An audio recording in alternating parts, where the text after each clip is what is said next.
Magandang araw po, welcome po sa aking channel, Love9 TV. Patalas sa 10. Meron po ba kayong mga properties na napapabayaan or non-performing assets? Plan nyo yung ibenta, pero wala kayong oras pagbibenta nito.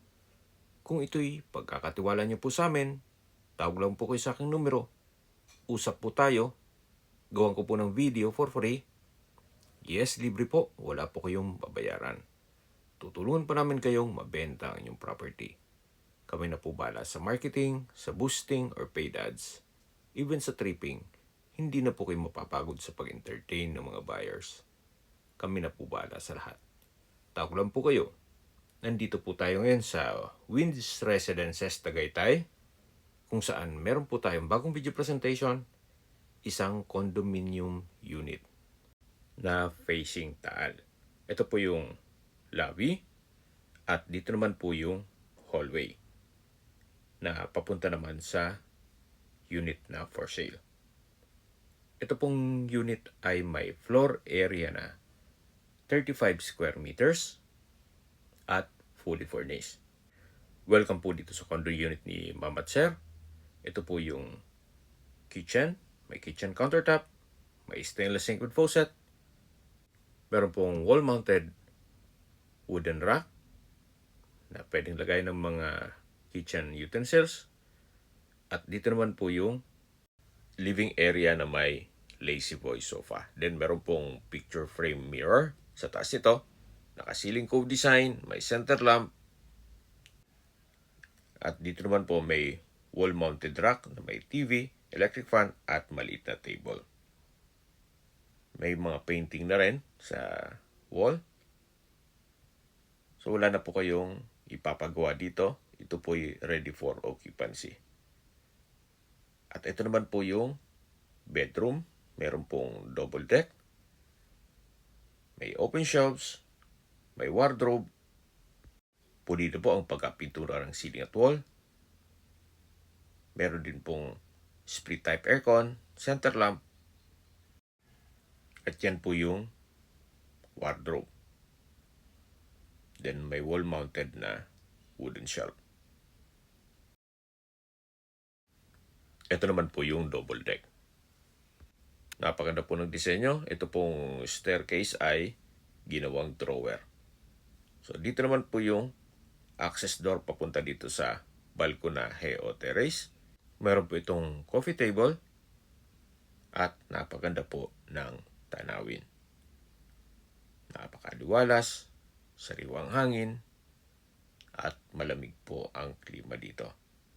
Ito po yung mga in-demand na units dito sa Winds Residences once na pinasok nyo po ito sa Airbnb. Habang nasa trabaho kayo o nasa ibang bansa, ito po'y income generating. At syempre, mamamonitor ninyo yung booking kung kayo po ang mag-handle ng account sa Airbnb. Habang pinagmamasdan nyo po itong napagandang tanawin, summarize ko lang po sa mga nag-skip ng video. Ito pong property o condo unit ay nasa Winds Residences, Tagaytay. May floor area po ito na 35 square meters at ito po'y fully furnished. Yan po, obvious naman na facing Taal, na napaganda ng view. At tungkol naman sa dokumento nito, ito po'y titulado. Buhay po ang may-ari, kaya wala po kayong maging problema sa documentation o sa transfer ng title. Sa distance, location at travel time portion na po tayo.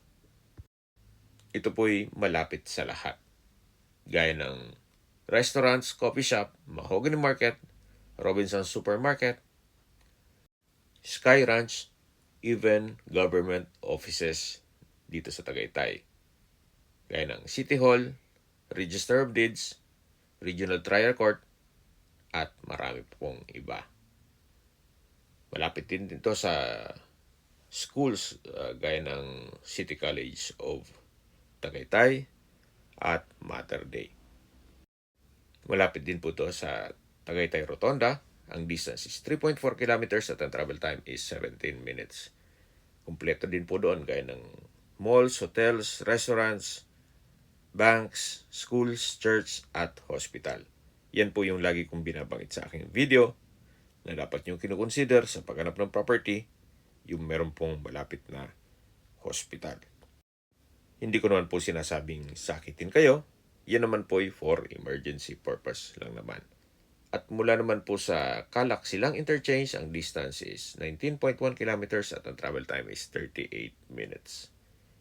Ang Calac po ay connecting South Luzon Expressway, Skyway, all the way to North Luzon Expressway at ibang parte ng Metro Manila. At mula naman po sa Manila o sa airport, ang distance is 62 kilometers at ang travel time is 1 hour and 45 minutes. So, balik po tayo dito. Yan po yung kitchen na kung saan meron pong maliit na refrigerator. At yan po yung main door. At dito naman po yung toilet and bath. Maayos ang toilet fixtures, naka-tile bathroom wall, meron pong bathroom cabinet, towel holder. Dito naman po yung shower area na kung saan meron po itong hot and cold shower. Naka-tile bathroom wall na rin po. Bago natin pag-usapan ng presyo, recap lang muna. So mula po dito sa toilet and bath, ito po ulit yung kitchen. Then yan po yung 2-seater na dining table. Yan yung lazy boy na sofa. Meron pong picture frame na mirror wall. May TV. May wooden rack. At meron pong bedroom na kung saan may double deck po ito. At may wardrobe. Then, wooden shelf. At pinakamagandang parte nito ay itong balkonahe na may Taal Lake and Volcano view. Yan po, tunghen nyo po. Napakaganda. Sa presyo na po tayo. Binebenta po ito ni owner sa halagang 7 million pesos. Kung negotiable, siguro pag-usapan nyo na lang ni owner. Madali naman po silang kausap. At kung may mga katanungan po kayo, tawag lang po kayo sa aking numero. Sa mga kababayan naman natin nasa ibang bansa, meron po akong Telegram. Sa mga iPhone user naman, may iMessage. Meron din pong Imo, Skype, Viber at WhatsApp.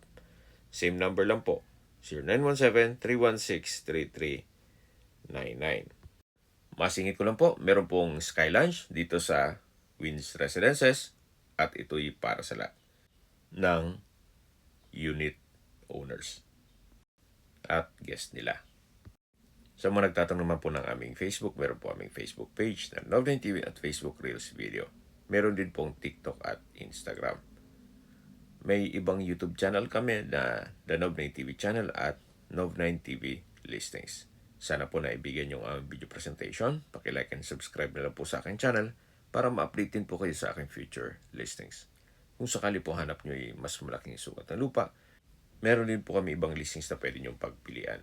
Huwag po kayong magatubiling tumawag sa amin, then let us know your budget para malaman namin kung anong property pwede namin ilok sa inyo. Sa lahat ng viewers, subscriber at nagtiwala po sa amin, salamat po sa suporta. Ingat po kayo lagi at yung pamilya. Maraming salamat po.